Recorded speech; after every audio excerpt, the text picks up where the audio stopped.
কতটা এক্সাইটমেন্ট কতটা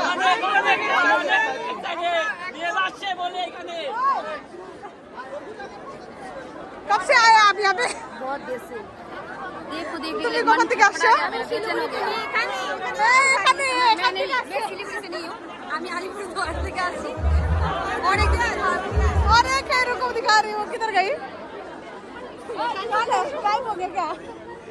तो फाइनली आप लोग देख सकते हैं यहाँ पे कितनी भीड़ जमे हुए हैं और बहुत ही एक्साइटेड है देवी को देखने के लिए।